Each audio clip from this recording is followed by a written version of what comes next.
Faff. Shall we talk through the fixtures for this upcoming game week? Let's do it. So, first up, we have Chelsea West Brom. This is a delicious fixture if you have any Chelsea players. To be honest, if you have a Chelsea defender, I would be thinking about slapping your armband on them. I think I'm going to play it fairly safe. It's good, but it's not really that safe. It's definitely going to be a Chelsea win. I'm going to say 2-0. I agree. I just think West Brom they're clueless. I'm going to go 3-0 Chelsea. I am also going to go with 3-0 Chelsea. I just don't think West Brom have a sniff here. Leeds, Sheffield. I think this is going to be 3-0 Leeds. Part of me wants Sheffield United to score. No. But I can't see it. I can't see it happening. I'm going to go 2-0 Leeds. Do you know what? Just because it's going to ruin my week, and I know that that's the most likely situation. Get out. I'm going to go 3-1 Leeds. Get out. Could this be the week that Brewster gets his goals? Yes. Yes, it will. Hang on. Open Leeds tie. We need to put a bet on this to be like, where is he even going to get his goal this season? To be honest, I'm not even sure he's going to play the rest of the games this season. I think they're done with him. He's had his chance. Brutal. He'll come back next year. He'll score 6 in the championship, and fine. He was good in the championship, to his credit. I think he needs another season. He was, but I think this Sheffield side are even going to struggle in the championship, to be honest. I'll tell you what they need. They need Jack O'Connell back, and they need to really stop conceding goals as best they can. I think they'll score in the championship because that's, particularly for someone like David McGoldrick, that's kind of the league that he belongs in. But if they don't bounce back, I immediately after one season, I do worry about them as a club and how they're going to be attracting not just players, but a good manager. Getting rid of Wilder was mental. Yeah, look, I understand that they're going down, but I think getting rid of him is a mistake. Absolutely. Anyway, there you have it. Leicester, Manchester City. This will be tight. Will be 2-1 to City. I agree. I'm thinking about this one. I reckon this could be a draw. I reckon Iheanacho is going to do some bits. It's not a draw. Against his old club. Yep. 2-2 all square. Arsenal, Liverpool. I'm looking forward to this game. I also think this. I don't know if I should be, because I feel like Arsenal might win. But, no, I think Arsenal will win. I think it's going to be. I've got 2-1 in my head for Arsenal. Yeah. As have I. 2-1 Arsenal. Okay. So this is one of the more important games, I think, of the season. Both teams are not where they need to be in the table. Basically, Liverpool need to win this if they have any dreams of Europe. Okay. It's not where they want to be, but if you talk about needs, Everton are sitting in 8th place. Shut up. The table doesn't lie. I think that's important to remember. Arsenal after the abysmal start they had, were only 4 points behind Liverpool with exactly the same number of games played, which is nuts when you think about it. Yeah, I mean, well, look, Liverpool went 7 games in a row without getting any points, so it sort of makes sense. Do you know what? I think Liverpool's going to win this game. Diogo Jota back into form. The players have had a nice rest. I think that's what they need. I don't think there was even a single Liverpool player picked in the England squad. Yeah, Liverpool 2-1. Southampton, Burnley. Ooh, this will be a turnip. I'm going to say 1-0 Southampton. Yeah, this is the turnip of the game week. I am. Oh God, I'm trying to think of interesting players from each of these two teams, and you can't think of them because they don't exist. I'm struggling. I feel like there are interesting players. It's just like this tie is not a particularly good one. I think it's one of those. Well, Burnley have a better defence. Southampton are marginally better going forward, I'd say. And that's gonna. They're more than marginally better. Southampton have a reasonable attack. I'm really not convinced. I feel like they rely too much on James Ward-Prowse free kicks, and that's not sustainable. I'm going to go 1-1. Do you know what? I'm going to go 1-1 as well, but it's going to be a James Ward-Prowse free kick that hits the back of the net. There you go. Newcastle, Spurs. 2-0 Spurs. This could be very unfortunate for Newcastle. No, I don't think it will be as unfortunate as we think it'll be.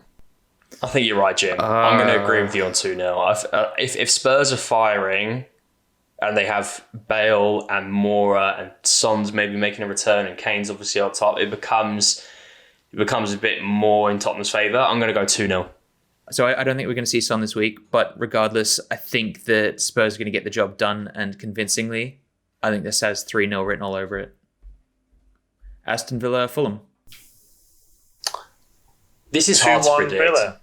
Yeah. I've also written down 2-1 Villa. Remarkably, Jim, we normally come in very similar predictions. I have also written 2-1 Villa. No, you haven't, Jess. No, I don't write it down, but that is the scoreline in my mind. I think it is. I wish that it wasn't, but I think it's going to be. I feel like Fulham are playing really well, but they don't. I'm still not convinced by them going forward. You know, that without Lookman, I don't know. I just don't know where they're going to score. I think 2-1 Villa's fair. Yeah.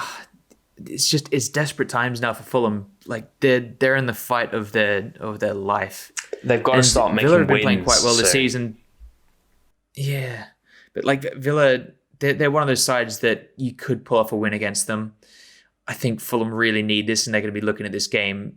You know, nice long rest. This is the one for them. I still don't think they're going to get it done, but you know, we could be very shocked. The interesting thing, Manchester I think United. Ooh. Sorry, I was just a quick. I was going to say the reason we're only talking about Fulham is because their resurgence in not the last recent weeks, but the weeks before that makes them now within touching distance of Newcastle, and I think that's what I think that's a lot of the reason why we're talking about them. But on any other given season, I'd say that they haven't got enough to stay up. So they've only won 5 games all season. Fulham. It's not impressive really. You know. I hope they stay up, but it's going to be tight. Yeah, I mean, if they stay up, it's going to be by a bee's dick. You know, it's going to be tight.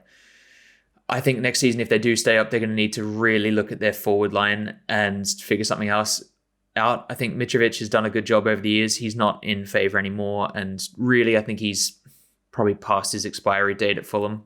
They need to look at somebody else. Agreed. Manchester United, Brighton. 3-1 Man United. I'm gonna go 2-1 United. I think they'll win, but I've got slightly more faith in Brighton's backline for this one. I think this one's going to be 1-0 to United. I don't think it's going to be a particularly interesting game, sadly. But you know, I'm open to surprises. Everton Palace. This will be. I can see this being 2-1 to Palace, but I'm not going to say that. I'm not going to say it. I'm going to say 2-1 to Everton. I'm going to go 2-0 Everton. I'll prefer that. Yeah. Do you know what, guys? I'm going to say 0-0. Oh Christ! Yeah, I think this is going to be a really awful game. No, I think there's a goal in there. It'll be one way or the other, but there's definitely a goal. I think this is one of those games where there's going to be a fair amount of chances and just no quality on the day. Do you know what? Calvert-Lewin's going to get his head on it, and Richardson's going to get his left foot on it. It's going to be done. Look, I hope that does happen. I've got Calvert-Lewin on my side. I need him to make some returns because he's got to stick with me for a few weeks. Yeah, but I don't see it happening. And the last game for the game week is Wolves-West Ham. This can go in any direction. This is probably going to be a good one. It's going to be like end to end, I think. And with that, I'm going to say the worst result probably, which will be 1-1. Oh, horrible. I agree, Jez. Jim, I can't believe it. I also think it will be 1-1. Look, I'm going to disagree with you both. I'm going to say this is going to have goals in it. 4-1 West Ham. 4-1, did you just say? 4-1 West Ham. Wow. Jesse Lingard looks like he's going to score a goal with every touch that he's taken in the last 10 weeks. You're insane, mate. 8 weeks, however long he's been playing. You're insane. Yeah, I am insane, and that's why I'm not winning our league. But I need things like this to happen, so I'm gonna bank on it. 4-1 West Ham. You heard it here first. And Don't last. put your life savings on it. At last, yeah. Right, guys, I think that brings us to the end of this week's pod. If you do want to join our FPL mini league at this late stage, you can do so with the code DKSORK. You can also see that in the lovely overlay that I've prepared for our YouTube video. You will see me doing probably mildly badly in the coming weeks, just because such is life for me. You will see Jack miraculously picking some bullshit player and having them score 15 points, as is the evidence of his life thus far. And you will see Jim just 10 points firmly behind. planted in second place. Mm-hmm. Correct. Guys, this has been good. Until next time. Next Bye-bye. time. Faff.